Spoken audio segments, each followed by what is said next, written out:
अभी इन्फोसेक क्या है और ये साइबर सिक्योरिटी क्या है, इसको समझते हैं हम लोग। मतलब it is it like the framework. अब अगर कोई 10th का बच्चा है उसके लिए कोडिंग क्या होती है, हैकिंग, ठीक है। अगर एक फर्स्ट ईयर का बच्चा है उसके लिए कोडिंग होती है प्रोग्रामिंग, डीएसए। तो पेमेंट सिक्योरिटी एग्जैक्टली क्या है, क्यों उसकी इंडस्ट्री इवॉल्व कर रही है, इनके लिए क्या करियर ऑप्शंस पेमेंट सिक्योरिटी में होंगे। आपका कोडर होना जरूरी नहीं है, आपका इंजीनियर होना जरूरी नहीं है। फिजिक्स वाला और पेनिशिया इन्फोसेक का जो एक कोलैबोरेटेड कोर्स है for students which is the payment security professional program. But definitely बहुत स्पेसिफिक बात करेंगे तो मतलब पेमेंट सिक्योरिटी कंसल्टेंट की जॉब वो ले सकते हैं इस कोर्स को करने के बाद। अच्छा स्टूडेंट्स, वैसे तो आपने इस चैनल पे बहुत सारे पॉडकास्ट देखे होंगे। कभी मैं किसी सॉफ्टवेयर इंजीनियर से बात कर रहा होता हूँ या फिर कभी किसी डेटा एनालिस्ट से बात कर रहा होता हूँ, लेकिन आज का पॉडकास्ट ट्रस्ट मी इतना ज़्यादा इंसाइटफुल है। इवन मैंने आज की वीडियो में, आज के इस पॉडकास्ट में इतना कुछ सीखा है जिससे हम बात करने वाले हैं। सबसे पहले तो अगर मैं उनको इंट्रोड्यूस करूं, ठीक है, तो वो एक कंपनी के सीईओ है। कंपनी का नाम है पेनिशिया एंड एक और कंपनी भी है सेक थीटा नाम से, उसके बारे में हम अच्छे से बात करने वाले हैं पॉडकास्ट में। बट जिनके साथ मैं बात करने वाला हूँ इनका नाम है अजय एंड ये 20 साल से इंडस्ट्री में है, इससे भी ज़्यादा से, ठीक है। और किस इंडस्ट्री में है, आज किसके बारे में हम बात करने वाले हैं, हम बात करने वाले हैं यार पेमेंट सिक्योरिटी के बारे में। हम यहाँ पे साइबर सिक्योरिटी के बारे में भी बात करने वाले हैं और इन्फॉर्मेशन सिक्योरिटी के बारे में भी बात करने वाले हैं। अच्छा, आपने हो सकता है साइबर सिक्योरिटी के अलावा बाकी दोनों चीज़ें कभी सुनी ही ना हो, मैंने भी ढंग से नहीं सुनी थी या समझी थी, बट आज सारी चीज़ें क्लियर हो गई है। कौन सी करियर अपॉर्चुनिटीज़ आपको मिल सकती है इन नए नए रोल्स के अंदर या फिर नए नए मार्केट ट्रेंड्स के अंदर, उनके बारे में हम बात करने वाले हैं। ऐसे ऐसे स्टूडेंट्स जिनको यार बहुत ज़्यादा इंटरेस्ट रहता है साइबर सिक्योरिटी में एंड उनको यार हो सकता है कोडिंग प्रोग्रामिंग में ज़्यादा इंटरेस्ट ना हो, फिर भी टेक्नोलॉजी में एंथुजियास्ट है एंड एक अच्छी जॉब चाहिए, तो आज का वीडियो यार, आज का ये पॉडकास्ट प्लीज़ एंड तक देखना। अगेन, जिनके साथ मैंने बात की है वो बहुत ज़्यादा इंटेलेक्चुअल आदमी है, उनकी एक एक बात को ढंग से सुनना समझना आपके लिए पॉडकास्ट बहुत ज़्यादा हेल्पफुल रहने वाला है। स्टार्ट करते हैं इस वीडियो को। पहले तो स्टार्टिंग से स्टार्ट करते हैं, what is payment security. Security हमारी जब हम बात करते हैं ना डिजिटल वर्ल्ड में बात करते हैं तो सिक्योरिटी हमारी दो टाइप की होती है प्राइमरीली जो है। हाँ, एक इंफॉर्मेशन सिक्योरिटी और एक हो गई आपकी साइबर सिक्योरिटी। हम ये दो वर्ड्स ही सुनते हैं। अभी इन्फोसेक क्या है और ये साइबर सिक्योरिटी क्या है, इसको समझते हैं हम लोग। अच्छा, InfoSec is short for information security. तभी आपकी कंपनी गॉट इट। यस, इसलिए पेनिशिया इन्फोसेक हम लोगों ने नाम रखा हुआ है। तो इन्फोसेक मींस कोई भी इंफॉर्मेशन, देखिए डिजिटल वर्ल्ड में इंपॉर्टेंट है इंफॉर्मेशन को प्रोटेक्ट करना। प्रोटेक्शन हो गया और प्राइवेसी हो गई, ये दो बहुत इंपॉर्टेंट चीजें हैं, राइट। और एक अवेलेबिलिटी हम बात करते हैं। तो तीन चीजों पे बात होती है, इसको हम ट्रायड बोलते हैं, CIA ट्रायड, कॉन्फिडेंशियलिटी, इंटीग्रिटी और अवेलेबिलिटी। इंफॉर्मेशन कितनी कॉन्फिडेंशियल है, कितनी उसकी इंटीग्रिटी हमने मेंटेन की है और अवेलेबल कितनी इजीली है वो, right. This is all about information security. तो जब बात करते हैं इंफॉर्मेशन सिक्योरिटी की, इस इंफॉर्मेशन को प्रोटेक्ट करना है और इसके अराउंड जो हमारा इंफ्रास्ट्रक्चर है, हमारा जो इकोसिस्टम है, उसको हम कैसे सेफगार्ड कर रहे हैं, this is all about information security. अब बात आती है साइबर सिक्योरिटी की। देखो, साइबर टर्म जैसे हम बता रहे हैं, इंफॉर्मेशन को प्रोसेस करने के लिए या उसको होल्ड करने के लिए, उसको सेफगार्ड करने के लिए जो हमारे अप्लायंसेस, हमारे डिवाइसेस, जो पूरा इंफ्रा लग रहा है ना हमारा, उस इंफ्रा की सिक्योरिटी को हम लोग बोलते हैं साइबर सिक्योरिटी। तो cyber security actually is a subset of information security. Okay, वो एक ब्रॉडर टर्म है इंफॉर्मेशन सिक्योरिटी। साइबर सिक्योरिटी को हम थोड़ा लेमन टर्म से ही बोल देते हैं एंड मतलब is it like the framework. देखिए, डिफरेंस है यहाँ पर। हाँ, जब हम बात करते हैं स्टैंडर्ड्स क्या होते हैं, फ्रेमवर्क्स क्या होते हैं, बेस्ट प्रैक्टिसेस क्या होती हैं, ये सारी चीजें डिपेंड करती हैं कि हम उसको कैसे यूज कर रहे हैं, किस कंटेक्स्ट में यूज कर रहे हैं। जब एक बात होती है रेगुलेटर की, कि एक रेगुलेटर ने कुछ इंपोज किया है, कुछ पुश किया है, वो स्टैंडर्ड या आपका फ्रेमवर्क के अंडर में आता है वो। ठीक है। जनरली फ्रेमवर्क एक ओवरऑल जेनरिक टर्म है कि हम एक इंफॉर्मेशन को प्रोटेक्ट कैसे करने वाले हैं, राइट। तो फ्रेमवर्क से कहीं ना कहीं हम लोग ड्राइव करते हैं standards, best practices. Best practice की बात करते हैं तो वो एक इंडस्ट्री में जो हम प्रैक्टिस फॉलो कर रहे हैं, प्रोसेस फॉलो कर रहे हैं ना, उसको हम बोलते हैं बेस्ट प्रैक्टिसेस। तो जनरली ऐसा नहीं है कि मतलब बेस्ट प्रैक्टिस है तो वो स्टैंडर्ड है, नहीं। स्टैंडर्ड होता है जो मतलब एक रेगुलेटर ने पुश किया है एक पूरी इंडस्ट्री के ऊपर। लेकिन बेस्ट प्रैक्टिस ये है कि भाई एक लोकल एरिया में 4 कंपनीज वर्क कर रही हैं, सेम इंडस्ट्री में है, उन्होंने बोला कि ठीक है, मुझे इस इंफॉर्मेशन को ऐसे प्रोसेस करना है, ऐसे सेफगार्ड करना है, मुझे ये कंट्रोल्स इंप्लीमेंट करने हैं, तो उसको हम बोल देते हैं बेस्ट प्रैक्टिसेस। हाँ जी, ऑलराइट। सो आपके बारे में सर थोड़ा सा होमवर्क मैं करके आया भी था। ये बताइए कि 20 साल से अराउंड आप हो इस इंडस्ट्री के अंदर, हाँ जी। ठीक है। अब आज के टाइम पे स्टूडेंट्स का मेन जो कंसर्न रहता है ना इस समय पे, अब देखो 3-4 साल पहले की अगर मैं बात करूँ, सिनेरियो बिल्कुल अलग था। कोविड की वजह से एकदम से ओवरऑल टेक्नोलॉजी इंडस्ट्री के अंदर तो बूम आ गया था। राइट। अब स्टूडेंट्स को ना यार बहुत ज़्यादा कन्फ्यूजन इस चीज़ के रिगार्डिंग होती है। अब अगर कोई 10th का बच्चा है उसके लिए कोडिंग क्या होती है, हैकिंग, ठीक है। अगर एक फर्स्ट ईयर का बच्चा है उसके लिए कोडिंग होती है प्रोग्रामिंग, डीएसए, ठीक है। बाद में वो ये समझते हैं कि नहीं अच्छा हमें कंपनी में जाके शायद कुछ बिल्ड करना है, डेवलप करना है। बट जितना मेरे को लगता है, क्योंकि कुछ चीज़ें ना हम कॉलेज के अंदर मिस कर देते थे, अपने सब्जेक्ट्स, थ्योरेटिकल चीज़ है। तो 20 साल के अंदर आपने तो जैसे बहुत बड़ा एक्सपीरियंस ले रखा होगा, तो क्या आप स्टूडेंट्स को इस समय रिकमेंड करोगे किस टेक्नोलॉजी की लीग के अंदर या किस उसके अंदर क्या कहते हैं लाइन के अंदर वो घुस सकते हैं, अगर वो एब्सोल्यूट फ्रेशर्स है, ठीक है। और किस में उनका इंटरेस्ट एरिया ज़्यादा भी हो सकता है, और कुछ ऐसे बच्चे जिनको मैं जैसे बहुत बच्चों को जानता हूँ जिनको मजा ही नहीं आता कोड करने में, राइट, बट वो टेक्नोलॉजी में, एग्जांपल दिया आपने। हाँ, वो टेक्नोलॉजी में एंथुसियास्ट है, काम करना चाहते हैं, हाँ, उनका रहता है यार टेक में, टेक वर्ल्ड कोडिंग नहीं करनी है मुझे, हाँ, वो सारी चीज़ों को नॉलेज रखते हैं, ठीक है। उन्हें मजा भी आता है उसमें, बट कोडिंग में मजा नहीं आ रहा क्योंकि शायद हो सकता है मैथ्स के लॉजिक नहीं बैठ रहे, कुछ ना कुछ नहीं हो रहा है। तो इन सब चीज़ों के बारे में आप क्या बोलना चाहोगे, क्या आप स्टूडेंट्स को थोड़ा एक बार गाइड करना चाहोगे? डेफिनेटली। हाँ। सो राघव, सबसे इंपॉर्टेंट चीज़ है समझना टेक्नोलॉजी और इंडस्ट्री। देखिए, मैं बिलीव करता हूँ कि टेक्नोलॉजी से ज़्यादा इंपॉर्टेंट हमारी इंडस्ट्री है, राइट। अगर स्टूडेंट्स ना टेक्नोलॉजी को मतलब चेस करने की बजाय अगर वो इंडस्ट्री को चेस करते हैं, एक एग्जांपल देखिए, आजकल हम स्पोर्ट्स देख रहे हैं, स्पोर्ट्स इंडस्ट्री में इतने सारे करियर बन रहे हैं। एक क्या बोलते हैं, आप डॉक्टर्स जो हैं वो भी स्पोर्ट्स इंडस्ट्री को ज्वाइन कर रहे हैं। कैसे ज्वाइन कर रहे हैं? हेल्थ एक्सपर्ट्स बन के कर रहे हैं, वो डाइट प्लान क्रिएट करते हैं, वो उसके बाद एक्सरसाइज रिजीम प्लान करते हैं एक स्पोर्ट्समैन के लिए, ठीक है। उसको कहीं पे इंजरी होती है तो उस इंजरी को कैसे हैंडल करना है, राइट, कैसे उस इंजरी को ठीक करना है, और बेस्ट ऑप्टिमम मतलब एक जो हमारा परफॉर्मर है हमारा या स्पोर्ट्समैन है वो कैसे परफॉर्म करेगा, ये सारी चीजें डॉक्टर्स कहीं ना कहीं डिजाइन करते हैं। तो देखा जाए तो देखो, डॉक्टर जो हैं एक इंडस्ट्री को फॉलो कर रहे हैं। इस केस में सेम चीज आप देखेंगे कि मतलब बहुत सारे मैंने इंजीनियर्स देखे हैं जो आके बताते हैं कि बेस्ट, मतलब लेट्स से अगर आप हाई जंपर हो तो बेस्ट ट्रेजेक्टरी कैसे रहेगी, या आप अगर स्पोर्ट्समैन हो मतलब क्रिकेटर हो आप, तो कैसे बैट को कैसे आपको फ्लो करना है, बॉल को कैसे थ्रो करना है। तो बहुत सारे मैकेनिकल इंजीनियर्स देखे हैं मैंने जो इस इंडस्ट्री में ज्वाइन कर रहे हैं। और अभी एक आप एग्जांपल देखेंगे कि मतलब बहुत सारे एमबीए के स्टूडेंट्स, बहुत कॉमन एग्जांपल है हर्ष भोगले का, he is from IIM Ahmedabad. Exactly, Harsha Bhogle, right, true, big fan. Yes, तो हर्षा भोगले ने एक कन्वेंशनल मैनेजमेंट क्या बोलते हैं कंपनी ज्वाइन करने के बजाय उसने ज्वाइन किया स्पोर्ट्स को। क्यों ज्वाइन किया? कि वहां पे कहीं ना कहीं ही अंडरस्टैंड्स वेरी वेल कि उस इंडस्ट्री में अगर वो अपने मैनेजमेंट टेक्निक्स लेके आते हैं तो वो जो बेस्ट ऑप्टिमम हम स्ट्रेटजी बना सकते हैं किसी भी टीम को लेके, या कैसे उसको कवर करना है, किसी भी गेम को कैसे कवर करना है, उसका PR कैसे करना है, राइट, फेमस कैसे करना है। तो ये सब चीजें जो है ना कहीं आप देखिए कि एक इंडस्ट्री जो है उसी में इंटीग्रेट हो गई हैं सारी चीजें। ये तो क्यों नहीं हम लोग ये समझते हैं कि यार एक स्टूडेंट को मतलब मैं एडवाइस करना चाहूंगा कि आप ये मत सोचो कि मुझे जावा करनी है, मुझे कोडिंग करनी है।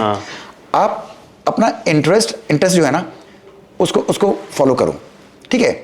कि टेक्नोलॉजी हर जगह इंटीग्रेटेड है यार, एग्जैक्टली, राइट। अब वो टाइम नहीं है जब हम सोचते थे ना, हम लोग करके आए थे, तो जब मैंने बीटेक करी थी ना समझ ही नहीं आ रहा था मतलब कि यार करें क्या, क्योंकि हमारे लिए सिर्फ वही बोरिंग कोडिंग की जॉब होती थी, डेटाबेस एडमिनिस्ट्रेटर की जॉब होती थी, सिस्टम कॉन्फ़िगरेशन की जॉब होती थी। अब करें क्या ये हमें समझ नहीं आता था, और कोई गाइड करने वाला भी नहीं होता था उस टाइम पे, क्योंकि गाइड करने के लिए कौन होगा, सब लोग यही काम कर रहे हैं यार। मतलब जितनी भी आपकी बड़ी कंपनीज होती थी, हम आज भी नाम सुनते हैं, वो कंपनी आज भी हैं, बहुत अच्छा काम कर रही हैं, बट उसमें जो काम हो रहा था ना उन सारी कंपनीज में, काफ़ी बड़े नाम हैं, उन सारी कंपनीज में काम सारा सपोर्ट का हो रहा था, बैकएंड सपोर्ट का, बैकएंड मेंटेनेंस का। ये सारी चीज़ें जो थी ना मतलब कहीं ना कहीं आई थिंक उन्होंने ट्रिगर किया सोचने के लिए कि क्या इंपॉर्टेंट क्या है। और वही शायद मैं आज एक्सपीरियंस आपको शेयर कर पा रहा हूँ कि इंपॉर्टेंट कहीं पे भी टेक्नोलॉजी नहीं है, टेक्नोलॉजी आएगी और जाएगी। कभी हम लोग शी हैश पढ़ते थे, प्रोग्रामिंग करते थे उसमें, कभी फॉक्स बेस भी हम लोगों ने पढ़ी है, डी बेस भी हम लोगों ने पढ़ी है, डी बेस 4 पढ़ा है उस टाइम पे हम लोगों ने। तो इंपॉर्टेंट क्या है, मतलब इसको समझने में थोड़ा टाइम लगा कि नहीं यार टेक्नोलॉजी इंपॉर्टेंट नहीं है, वो चेंज होगी, वो जाएगी वो, राइट। और आज की डेट में तो टेक्नोलॉजी बहुत बहुत जल्दी फेज आउट हो रही है। तो इंपॉर्टेंट क्या है, इंपॉर्टेंट है इंडस्ट्री यार। जैसे अब एग्जांपल देता हूं मैं अपने इसका पेमेंट इंडस्ट्री का, let's say as a coder या बैकएंड सपोर्ट इंजीनियर, वो लोग ना टेलीकॉम में जैसे मतलब किसी यूरोपियन क्लाइंट को टेलीकॉम की मतलब वो दे रहे हैं, सर्विस दे रहे हैं वो, अब वो टेलीकॉम में एक्सपर्ट हो चुके थे मतलब काफी हद तक। तो आई रियलाइज कि यार टेलीकॉम ये इसका जो सक्सेस है ना वो not because of his coding skills but because of कि वो टेलीकॉम में काम कर रहा है वो। और टेलीकॉम इंडस्ट्री उस टाइम पे बूम करी थी, 11-12 तक 15 तक बहुत बूम की है मतलब टेलीकॉम इंडस्ट्री। जिन्होंने हेल्थ केयर में ज्वाइन किया तो वो कहीं ना कहीं वो हेल्थ केयर में अच्छा कर रहे थे वो लोग। सो मतलब this was basically sort of eye opener कि यार इंडस्ट्री इंपॉर्टेंट है, टेक्नोलॉजी चेंज होगी, सी चेंज हो रही है, जावा चेंज हो रही है, पाइथन आ गई है, बहुत सारी चीजें टेक्नोलॉजी में चेंज होगी। तो यार कहीं ना कहीं इस पे फोकस करना बहुत जरूरी है। सीरीज शायद आपने देखी है, कोटा फैक्ट्री नाम से है यार, मैं देख नहीं पाया था उसको, मैं मुझे देखनी है, मुझे जरूर देखना। तो टेक्निकली तो वैसे उसमें ये दिखाया गया है कि देखो it is a kind of a depressing scenario right when you go to Kota and all because you leave everything। yes वहाँ जाके आप डिप्रेशन में भी आ सकते हो, बहुत चीज़ें हैं, it is a battle in itself. तो उसमें बड़ी अच्छी लाइन है जो उनका बेसिकली जो मेन लीड है जीतू भैया नाम से है, जीतू भैया, फिजिक्स टीचर एग्जैक्टली, वो भी फिजिक्स टीचर ही है। right.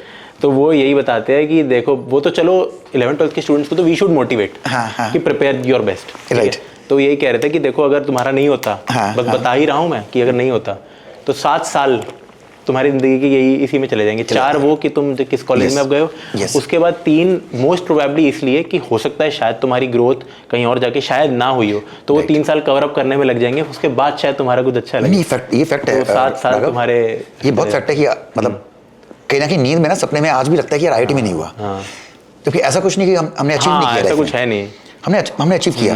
अच्छा अजय सर, आपने अभी बात की इंडस्ट्रीज़ की कि हमें इंडस्ट्रीज़ को चेस करना चाहिए, उन इंडस्ट्रीज़ को जो कि करेंटली बहुत ज़्यादा ग्रो हो रही है, कि जो पेमेंट सिक्योरिटी की इंडस्ट्री है ना वो भी रैपिडली ग्रो कर रही है। तो एक तो मुझे जानना था कि पेमेंट सिक्योरिटी एक्चुअली में क्या है, मतलब आपने थोड़ा साइबर सिक्योरिटी और इन्फॉर्मेशन सिक्योरिटी तो बताया था अभी कुछ देर पहले, तो पेमेंट सिक्योरिटी एग्जैक्टली क्या है, क्यों उसकी इंडस्ट्री इवॉल्व कर रही है? जैसे मेरे को खास आइडिया तो नहीं था कि कर रही है, बट ऑफ कोर्स अगर डेटा कह रहा है, ये गूगल कह रहा है तो कर ही रही होगी, राइट, और आप भी कहोगे तो कर ही रही होगी। तो इसके बारे में थोड़ा सा लाइट दीजिए स्टूडेंट्स को और बताइए क्या इसमें वो करियर बना सकते हैं अपना। डेफिनेटली। हाँ, एक आपको ना आज की न्यूज़ बताऊंगा मैं, आज न्यूज़ आई है कि इलॉन मस्क फिर से पेमेंट गेटवे, पेमेंट प्रोसेसिंग इसमें क्या बोलते हैं इंडस्ट्री में आ रहे हैं, मतलब वो इंटीग्रेट कर रहे हैं कहीं ना कहीं एक्स के साथ में पेमेंट प्रोसेसिंग, राइट। ये बड़ी न्यूज़ है, मतलब ये वही पेपाल उन्होंने पेपाल तो बहुत पहले, हाँ बहुत पहले, मतलब he was part of PayPal actually. Yes, अब आते हैं कि भाई ये इंडस्ट्री क्या है। देखिए पेमेंट सिक्योरिटी से पहले हम लोग बात करते हैं पेमेंट इंडस्ट्री क्या चीज़ है। देखो बहुत पहले तो हम लोग स्टार्टिंग में जब मतलब कहीं ना कहीं मैनकाइंड स्टार्ट हुआ था तो मतलब बाटर सिस्टम यूज करते थे कि भाई मेरे पास पानी है, आपके पास जूते हैं, भैया मैं पानी दे रहा हूँ, जूते दे दो, एक्सचेंज कर लिया बाटर सिस्टम में। चीज़ें इवॉल्व होती गई, कैश भी आया, मतलब कॉइन्स आए, कैश आए। उसके बाद लाइफ को इजी करने के लिए एटीएम आए, क्रेडिट कार्ड्स आए। ये हमारी पेमेंट जो इकोसिस्टम था, पेमेंट सिस्टम था, वो हमारा इवॉल्व कर रहा था ये, राइट। बढ़िया था, मतलब लाइफ इजी हो रही थी, लाइफ इजी हुई भी उन चीज़ों से। लेकिन जैसे जैसे चीज़ें बढ़ रही थी, डेफिनेटली कहीं ना कहीं चीज़ें और इजी करने के लिए एक रेस लग रही थी कि चीज़ों को इजी कैसे करें। भाई क्रेडिट कार्ड प्रोसेसिंग के लिए आप बात करते हो तो क्रेडिट कार्ड निकालते हो, पहले तो ये बहुत इंपॉर्टेंट है देखना कि वहाँ पे पॉस मशीन है या नहीं है मर्चेंट के यहाँ पे। पॉस मशीन नहीं है तो आप क्रेडिट कार्ड वहाँ पे स्वाइप नहीं कर सकते, लेकिन इंटरनेट तो है वहाँ पर, तो can I use my mobile. फिर मोबाइल डिवाइसेज आ गए थे, मोबाइल ऐप्स आ गए। तो ये देखिए आपकी पेमेंट इंडस्ट्री कहीं ना कहीं इवॉल्व हो रही है, ठीक है, ये इंडस्ट्री है।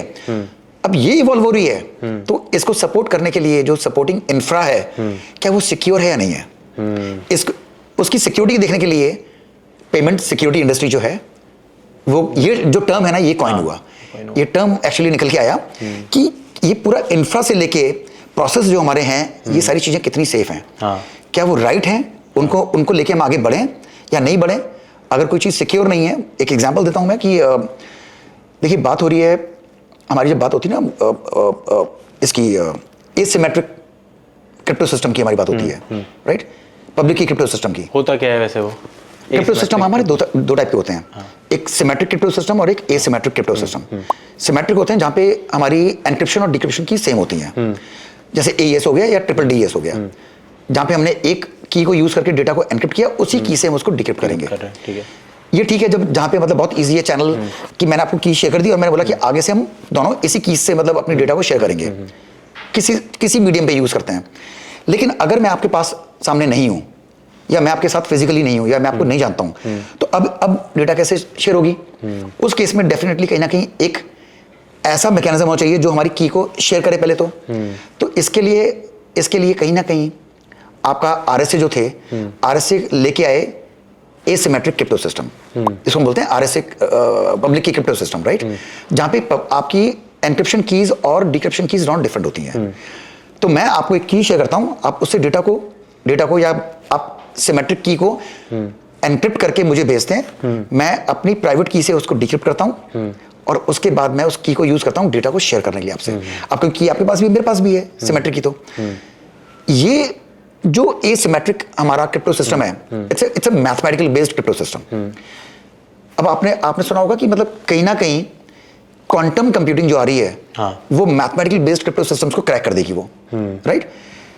ये मैंने क्यों मेंशन किया इसका कि देखिए कहीं ना कहीं चीजें जो हैं पेमेंट इकोसिस्टम में भी, हम जैसे इवॉल्व हो रहे हैं, इवॉल्व तो कर रहे हैं, पर ये देखना बहुत जरूरी है कि कौन सा हमारा पेमेंट इंस्ट्रूमेंट हमारा सेफ है, कौन सा सेफ नहीं है, राइट, कौन सा इफेक्ट होने वाला है। तो ये जो जितनी भी चीजें हैं ना, जब इनकी सिक्योरिटी की बात आती है, पूरे इकोसिस्टम की सिक्योरिटी की बात आती है, तो पेमेंट सिक्योरिटी वर्ड हमारा यूज में आता है हमारा, राइट।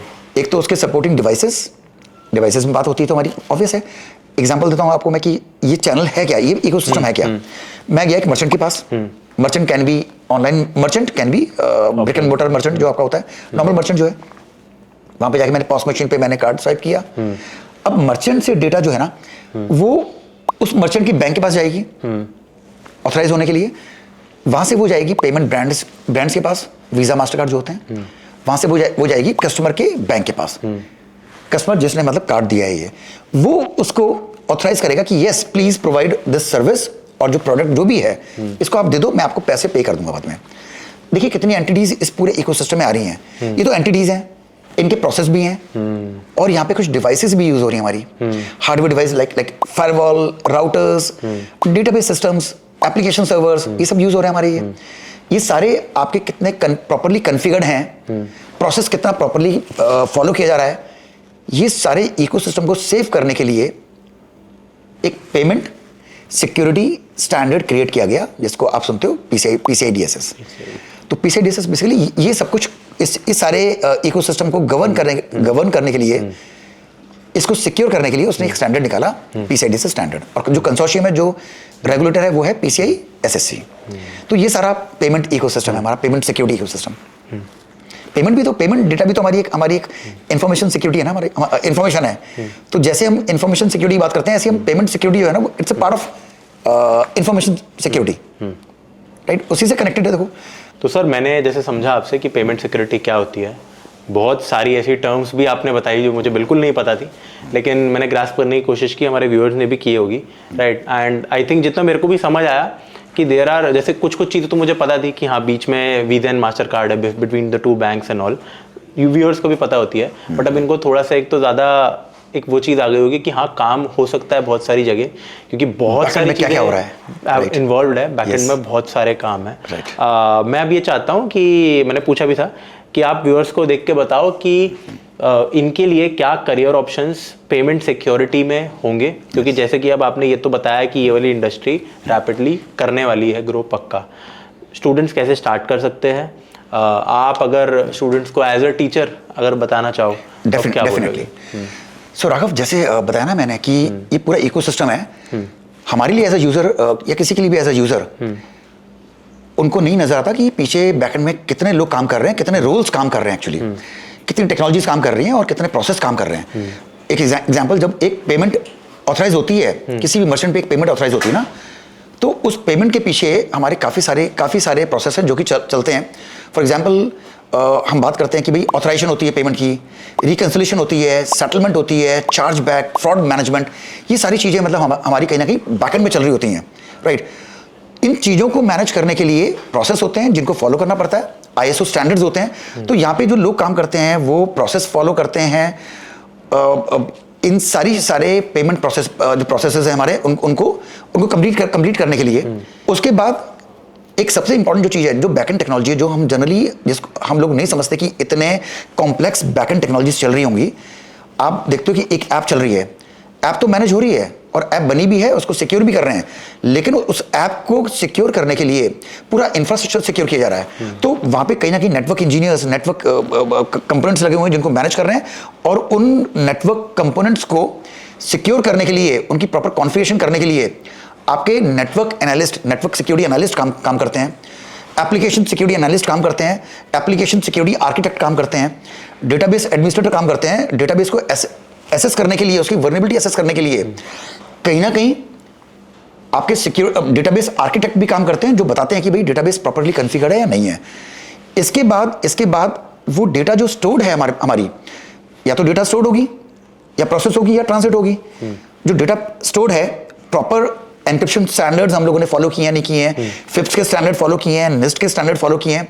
इसके लिए पूरी एक टीम बैठती है जो उस पूरी डेटा को सिक्योर करने के लिए डेटाबेस एडमिनिस्ट्रेटर्स को और एप्लीकेशन ओनर्स को गाइड करती है कि मतलब इसको कैसे डिजाइन करना है, राइट। ये सारी चीजें बैकएंड में काम होती हैं। ये तो नॉट ओनली प्रोसेस पे लोग काम करते हैं, प्रोसेस की सिक्योरिटी के लिए लोग काम करते हैं, बट ऑल्सो नेटवर्क सिक्योरिटी के लोग काम करते हैं, एप्लीकेशन सिक्योरिटी के लोग काम करते हैं, डेटाबेस सिक्योरिटी के लोग काम करते हैं, और उसके बाद प्रोटोकॉल सिक्योरिटी के लिए लोग काम करते हैं। फिर ये जो चीजें होती हैं, मतलब ये जितनी भी एक ट्रांजेक्शन होती है, उस ट्रांजेक्शन को सिक्योर करने के लिए एक पूरी फ्रॉड मैनेजमेंट टीम काम करती है। तो एक एप्लीकेशन जो फ्रॉड मैनेजमेंट कर रही है, रियल टाइम फ्रॉड मैनेजमेंट, उसको रिव्यू करने के लिए, उसको एनालाइज करने के लिए आपके फ्रॉड एनालिस्ट बैठते हैं जो उसको रियल टाइम रिव्यू करते हैं, को रिलेट करते हैं, राइट। ये सारी चीजें कहीं ना कहीं इस पूरे इकोसिस्टम का पार्ट है, ठीक है। और मैं एक और चीज बताना चाहूंगा कि देखिए, as a developer life is very easy कि आपने कुछ डेवलप कर दिया, लेकिन जो प्रोडक्ट डेवलप हुआ है ना, उस प्रोडक्ट में काफ़ी वर्नेबिलिटीज होती हैं जो आपको वैसे नज़र नहीं आती। जिसको टेस्ट करने के लिए, जिसको कहीं ना कहीं वर्नेबिलिटी फ्री करने के लिए या एप्लीकेशन गैप फ्री करने के लिए आपके बहुत सारे टेस्टर्स काम करते हैं, सिक्योरिटी टेस्टर काम करते हैं, आपके रिस्क एनालिस्ट काम करते हैं, तब जाके एक एप्लीकेशन क्रिएट होती है और पूरा इकोसिस्टम क्रिएट होता है। तो इसमें इतनी सारी जॉब्स हैं। ये तो हुई आपकी कोर टेक्निकल जॉब्स। अब कुछ ऐसे भी स्टूडेंट्स होंगे जो बोलते हैं कि मुझे टेक्नोलॉजी में मुझे कोडिंग नहीं करनी है, राइट। कोडिंग एक सिर्फ एक जॉब, मतलब कोडिंग जॉब अकेली नहीं है जो कि इसमें इन्वॉल्व हो रही है। कहीं ना कहीं कंप्लायंसेस भी देखने होते हैं कि भाई एक इंडस्ट्री जो चल रही है, एक पेमेंट जो प्रोसेस हो रही है, वो प्रॉपर एक स्टैंडर्ड को फॉलो कर रही है, नहीं कर रही है। और अगर वो स्टैंडर्ड को फॉलो नहीं कर रही है तो कहीं ना कहीं ये पूरा सिस्टम किसी दिन ब्रीच हो जाएगा, ये कॉम्प्रोमाइज हो जाएगा। तो ये समझने के लिए risk management, compliance managers, fraud managers, ये सब बैठते हैं, और ये सारा का सारा जो वर्क है ना, ये एक क्या बोलते हैं उसको हम लोग एक होलिस्टिक पूरी इकोसिस्टम क्रिएट होता है इसको सेफ गार्ड करने के लिए, right. This is all about payment security ecosystem. तो स्टूडेंट्स एग्जैक्टली जैसे आपने नॉन टेक्निकल रोल्स के बारे में बात तो की, बट कहाँ से एक तो स्टूडेंट स्टार्ट कर सकते हैं? मान लो एक फ्रेशर बिल्कुल बच्चा है जो कि अभी तो फर्स्ट ईयर में है, या second, third year, fourth year में है, या निकल भी है कॉलेज से बट जॉबलेस है, राइट। उसके लिए क्या रोड मैप रहेगा? इनमें से कौन सा रोल पहले वो टारगेट कर सकता है? कितना आपके हिसाब से क्या स्टार्ट किससे करना चाहिए? क्योंकि इंडस्ट्री आपने बता दी, बिल्कुल बता दी। अब आजकल बच्चों को अच्छी खासी रैपिड ग्रोथ भी चाहिए, स्टार्टिंग से एक अच्छी ग्रोथ भी चाहिए, ठीक है। किस बात से वो स्टार्ट करें? इनमें से कौन सी जॉब उनको पकड़नी चाहिए? सो सिंपल है इसमें मतलब मैं एक सिंपल एक हार्ड एंड फास्ट रूल नहीं बनाऊंगा। मैं बोलूंगा कि मल्टीपल फील्ड्स हैं। जैसे एक इंजीनियरिंग स्टूडेंट है, he is good at coding, बोलता है कि मैं कोडिंग कर सकता हूँ, आई एंजॉय कोडिंग। तो that person that student can join payment ecosystem as a coder जो कि सिक्योर एप्लीकेशन डेवलप कर रहा है, राइट। और उसी में उसका जो रोल है आगे जाके फ्यूचर में। अभी एज अ कोडर है, पेमेंट इकोसिस्टम समझने के बाद ये पूरा प्रोसेस होता कैसे है, उसके बाद वो एक एप्लीकेशन आर्किटेक्ट की जॉब में जा सकता है वो।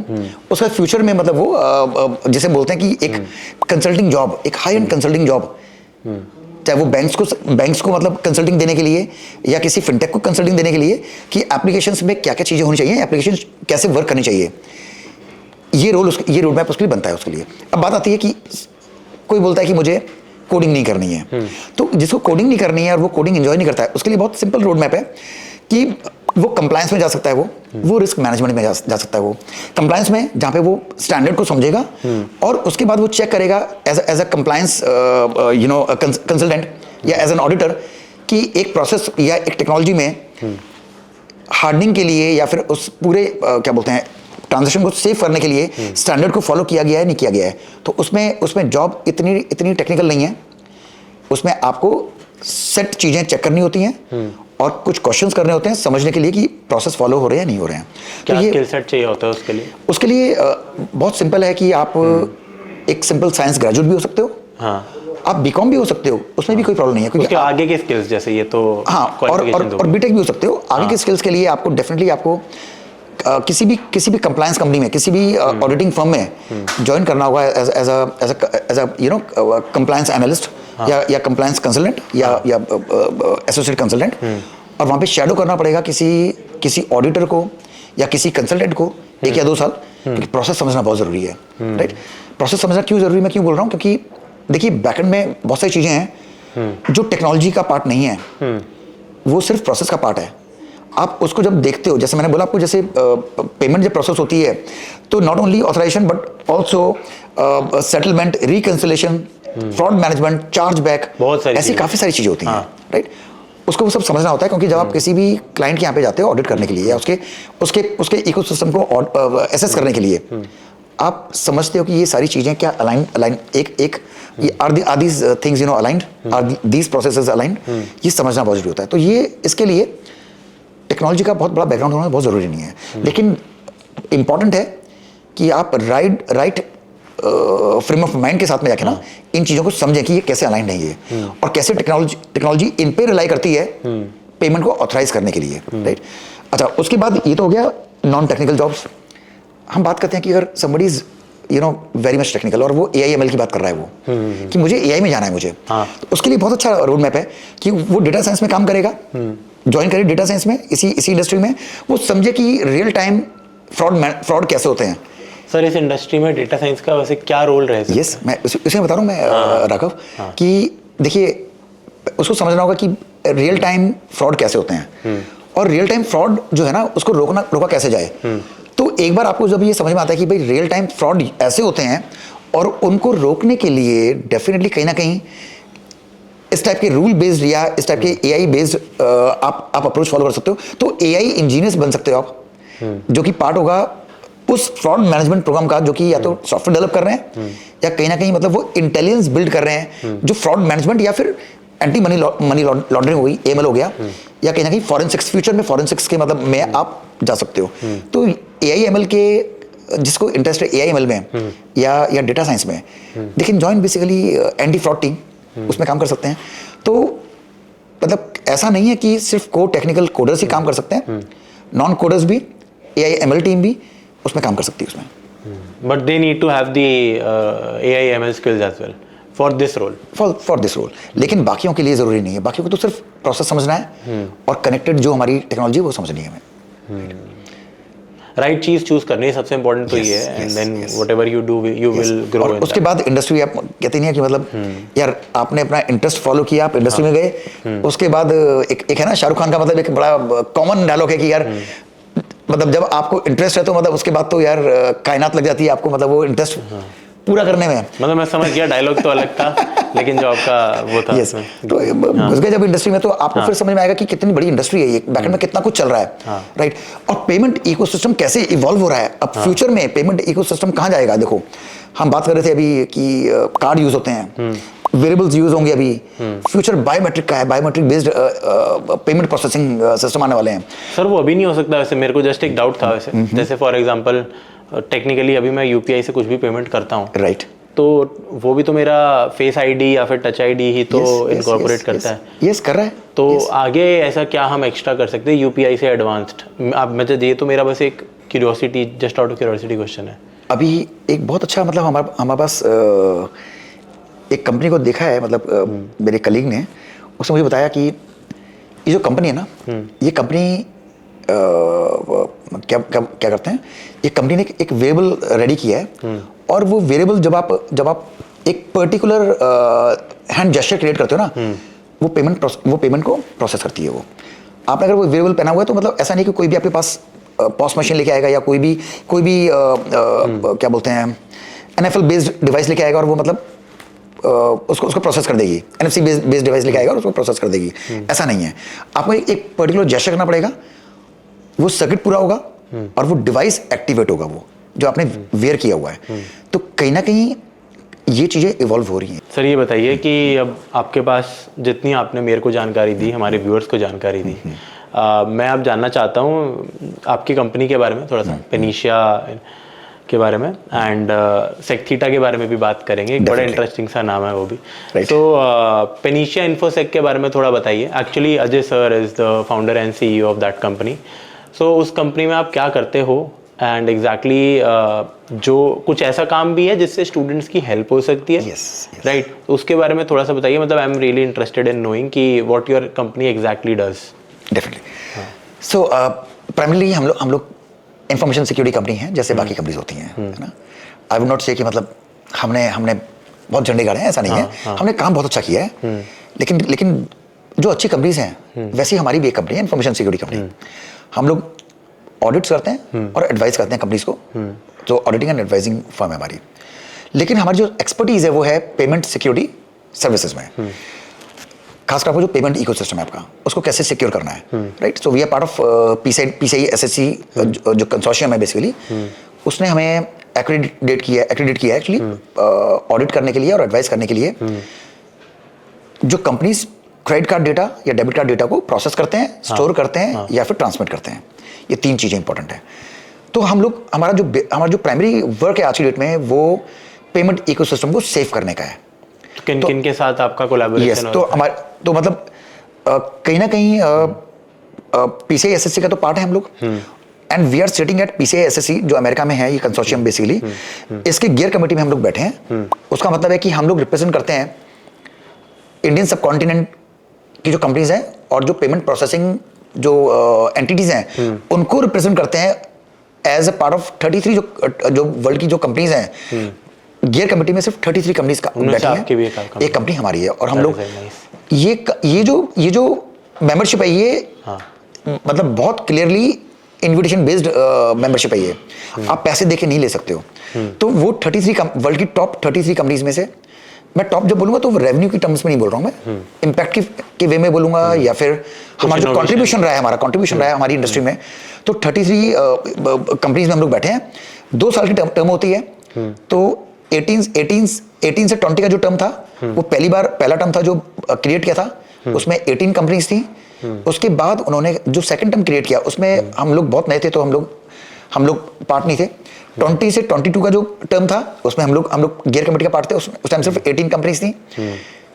उसके बाद 22 से 24 का जो उन्होंने क्रिएट किया, कमेटी क्रिएट की, उसमें भी हम पार्ट बने। उस टाइम भी शायद 18 या 20 कंपनीज थी। एक्चुअल नंबर मैं थोड़ा बोल रहा हूँ, मैं 18 नहीं, शायद 28 थी। और 24 से फिर से उन्होंने जो रिन्यू किया है, कमेटी क्रिएट की है 24 से 26, we are part of that committee now. तो पिछले 3 टर्म से हम लोग पार्ट हैं PCI काउंसिल का। और PCI काउंसिल का ये जो कमेटी है, राउंड टेबल जो कमेटी है, इसमें इनका जो प्राइमरी रोल जो होता है वो ये होता है कि अपने रीजन को रिप्रेजेंट करना। यहाँ पे जो चैलेंजेस हैं, जो पेमेंट प्रोसेसिंग एंटिटीज जो चैलेंज फेस कर रहे हैं, वो चैलेंजेस बताना, क्या इनोवेशन हो सकता है वो बताना, और कैसे इवॉल्व हो सकता है ये स्टैंडर्ड, ये कम्युनिटी कैसे इवॉल्व हो सकती है, ये चीजें सारी इस पे इनपुट देना काउंसिल को। तो ये हम लोग करते हैं।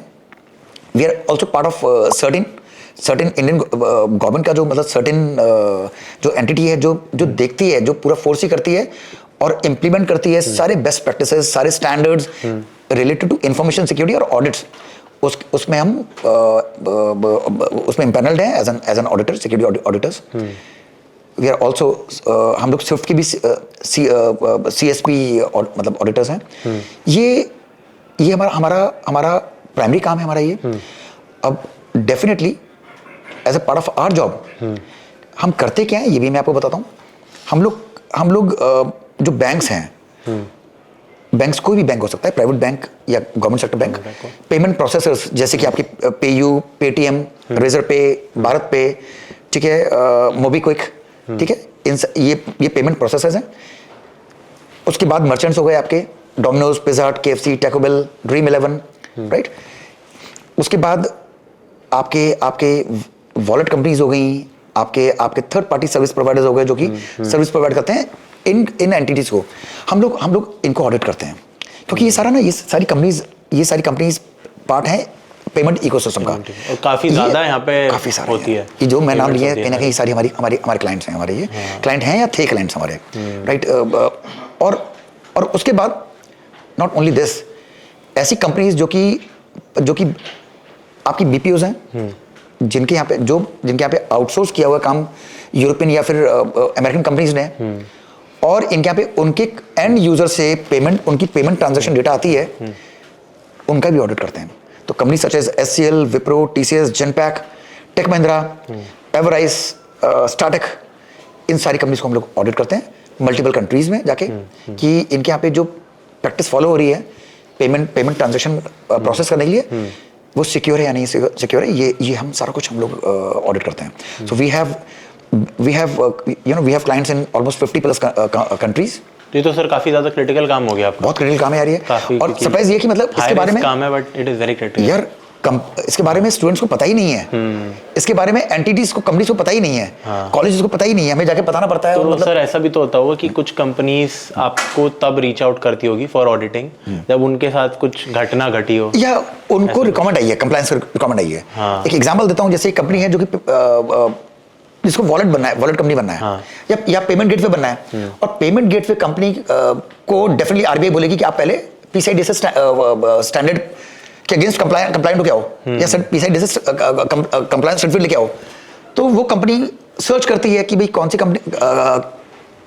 सी कंपनीज हैं जो कि एज एन ऑडिटर सर्टिफाई करती हैं, राइट। तो वो आते हैं हमारे पास, नो डाउट और भी कंपनीज हैं, लेकिन फिर उसके बाद based on experience, based on उनकी क्या रिक्वायरमेंट है, based on credibility, then they come to us. Trust me, अभी बहुत लिमिटेड कंपनी इस सेक्टर में काम कर रही हैं, लेकिन सेक्टर इतना बड़ा है, ये इंडस्ट्री इतनी बड़ी है कि मतलब आज भी कम से कम 100 कंपनीज भी अगर आ जाएंगी तो भी स्कोप कम नहीं होता इस चीज में। इतना बड़ा इंडस्ट्री है ये। सर ये बताइए कि सेकंड कंपनी के बारे में मुझे पूछना था, सेकथीटा के बारे में, और फिर मुझे ये भी पूछना था कि अब जैसे आपने सारी चीज़ें बता तो दी, बड़ी कंपनीज भी है, तो स्टूडेंट्स कैसे स्टार्ट कर सकते हैं इन्हीं प्रैक्टिसेस को एग्जैक्टली, ठीक है, वो कैसे पार्ट हो सकता है ऐसी कंपनीज का जैसे आप हो। अब आपने तो सालों डेकेड से you have done auditing and everything. Students कब उन चीज़ों में आ सकते हैं, क्या उनको ट्रेनिंग रिक्वायर्ड होती है, वो सारी चीज़ें, और ऑफ कोर्स अपनी कंपनी जो दूसरी कंपनी है सेकथीटा, उसके बारे में बात करते हैं। तो राघव, पता है सबसे इंपॉर्टेंट चीज़ क्या है कि मैं इस ऑडिट में ना ऑलमोस्ट 2008 से हूँ। 2007 से मैंने इसके बारे में पढ़ना स्टार्ट किया था मैंने, पर इस इंडस्ट्री में 2008 से हूँ मैं। ओवर द पीरियड जो एक्सपीरियंस लिया है, जो नॉलेज लिया है, जो विजडम लिया है ना, वो शेयर करना था कहीं ना कहीं, ये सोचते हुए, और उसमें और कुछ इवॉल्व करना था और भी चीज़ें क्रिएट करनी थी। I started my company in 2012, क्योंकि as a team member of some other company आप बहुत सारी चीज़ें नहीं कर पाते हो। मतलब ये फैक्ट है ये कि मैं चाहता हूँ कि भाई मैं कुछ पार्ट ऑटोमेट करूँ, बट आप सिर्फ टीम मेंबर हो तो आप काफ़ी सारी चीज़ें पुश नहीं कर पाते हो, right. No doubt last company was very good, तो मतलब उस पर कोई कमेंट नहीं है, लेकिन डेफिनेटली कहीं ना कहीं कुछ चीज़ों में लिबर्टी चाहिए थी। I started this company. अब जब एक टाइम आया जब सारा एक्सपीरियंस, मतलब एक टीम क्रिएट कर ली है, वो विजडम फिर से एक नेक्स्ट लेवल पे ले जा चुके हैं हम लोग। अब पता है क्या करना है। अब दिक्कत ये है कि यार you are not fortunate like physics वाला जहाँ फंड्स मिल गए हैं।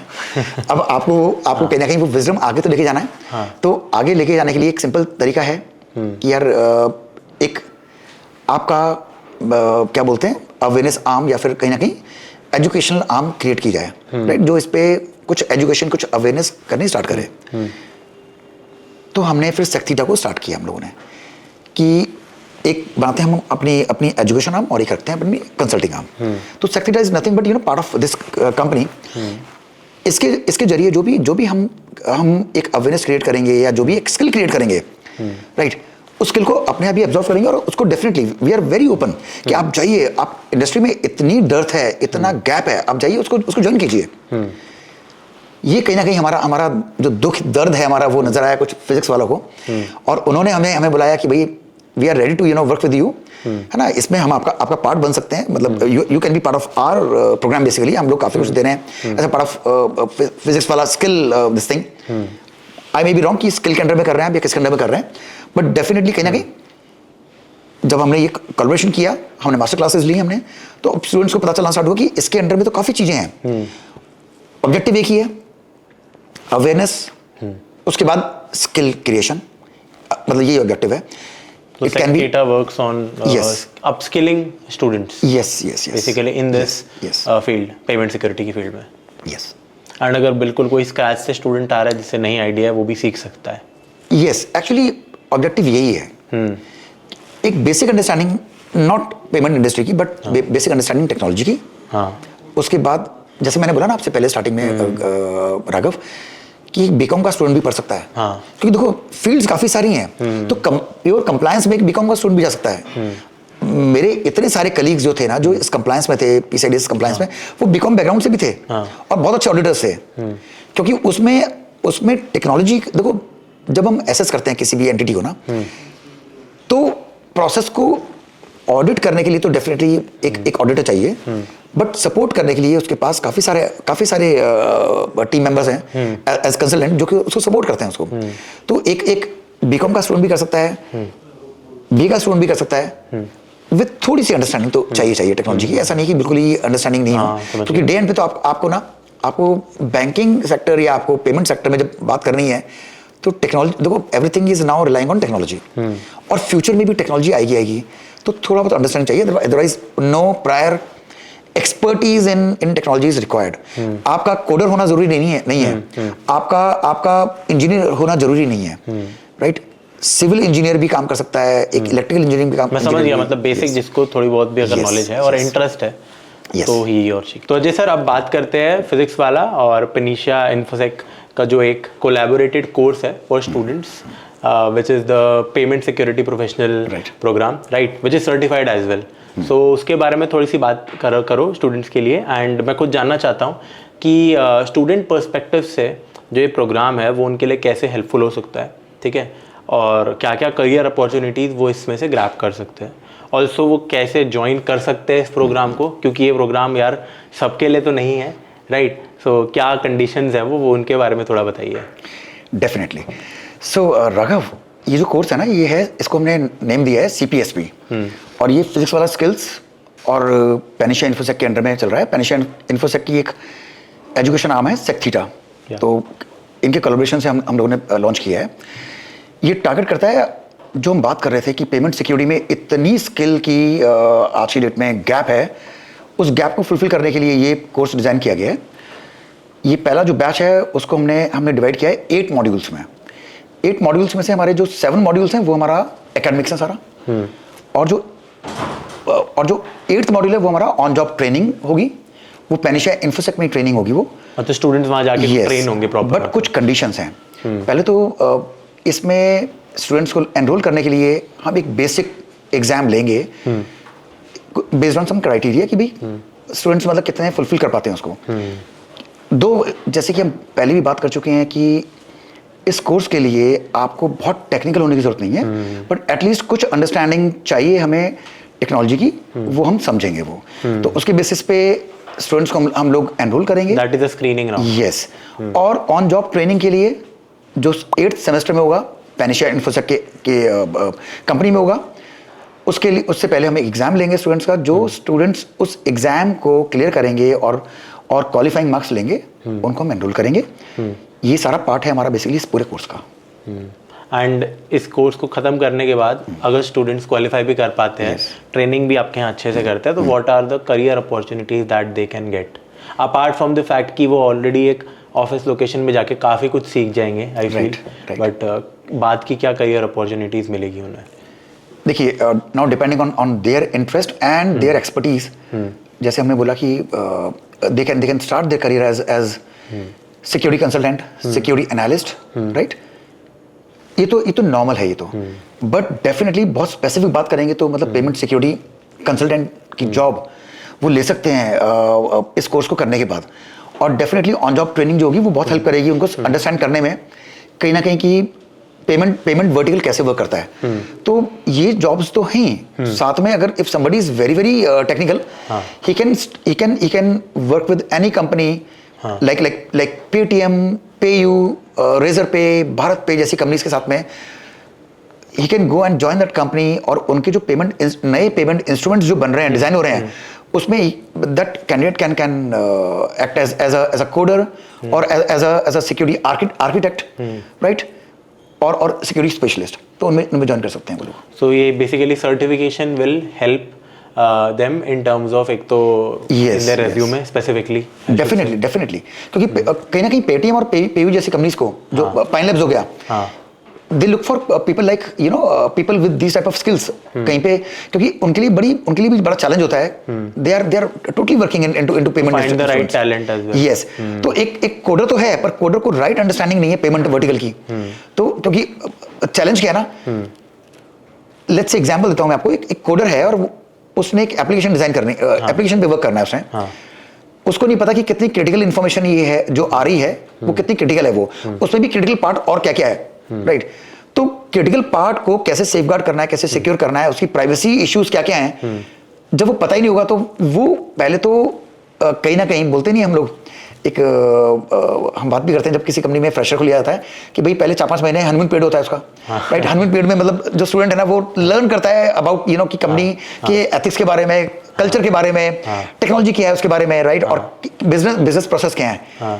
तो कहीं ना कहीं हम उसको रेडी करके भेजेंगे कंपनीज में, तो उसको प्रायोरिटी मिलेगी ओवर अदर स्टूडेंट्स कि भाई वो पहले ही ये चीजें पढ़ के आया है अबाउट पेमेंट इंडस्ट्री। एक्चुअली ऐसे स्टूडेंट्स प्रेफर करती है क्योंकि they also do not want कि हम महीनों तक उनको ट्रेन करें, समझाएं चीजों के बारे में। टेक्निकली सैलरीज भी तो दे ही रहे उस समय। Yes, definitely.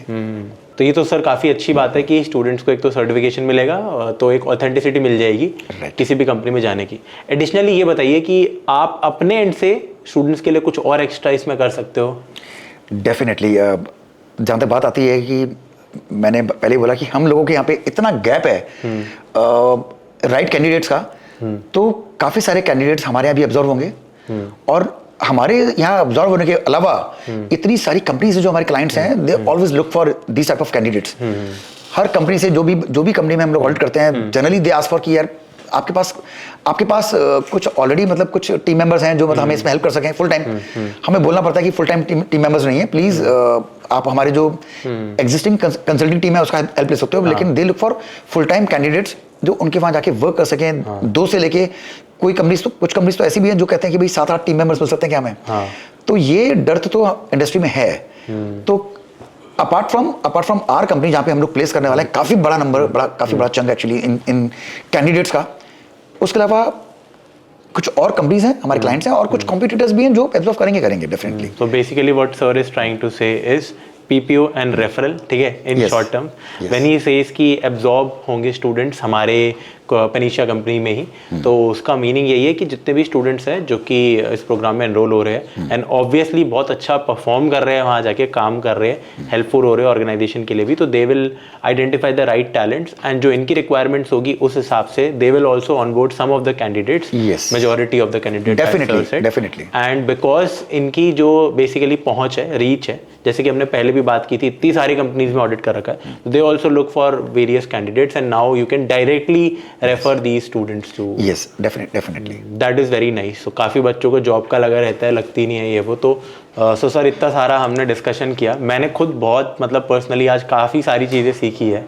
जब मेरे थोड़े डोमेन से हटके लोग आते हैं तो काफ़ी नॉलेज मेरे को भी देके जाते हैं, and I am pretty sure आप जितने भी व्यूअर्स हो, आपने अगर अभी तक आप देख चुके हो वीडियो को तो बहुत ही अच्छी बात है, बहुत सारी चीज़ें आपने सीख भी ली होगी, ठीक है। कोर्स के बारे में तो हमने बाद में बात की है, बट उससे भी ज़्यादा इंपॉर्टेंट था कि जो सबसे पहला आपका पॉइंट था ना, वो तो मुझे भी एक मेरे दिमाग में छप गया कि यार इंडस्ट्री फॉलो करनी चाहिए, बाद में टेक्नोलॉजीज़ है, क्या रोल्स है, वो आप देख सकते हो आगे जाके, but following the industry is the most important thing. And I hope आप लोग भी यार इससे रेजोनेट कर रहे हो इस बात से। सो बहुत अच्छा लगा सर, आप यहाँ पे आए, आपसे हमने बात की। Thank you, Raghav. Thank you for having me here.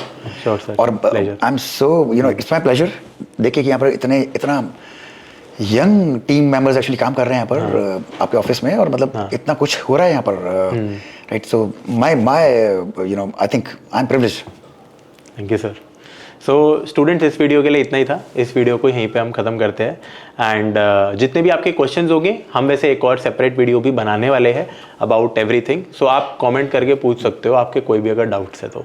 और जो भी आपका फेवरेट पार्ट था इस पॉडकास्ट का, तो वो भी डेफिनेटली बताना, कोई लर्निंग जो आपको सबसे ज़्यादा अच्छी लगी। इस वीडियो के लिए इतना ही था। बाय। Thank you.